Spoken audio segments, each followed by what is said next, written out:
وإذا سألك عبادي عني فإني قريب أجيب دعوة الداع إذا دعان فليستجيبوا لي وليؤمنوا بي لعلهم يرشدون. أحل لكم ليلة الصيام الرفث إلى نسائكم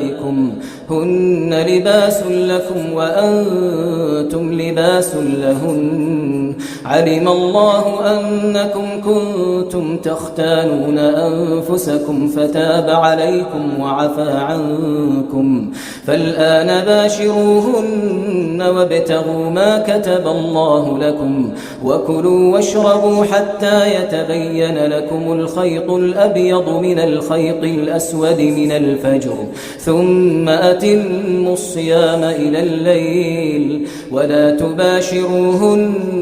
وأنتم عاكفون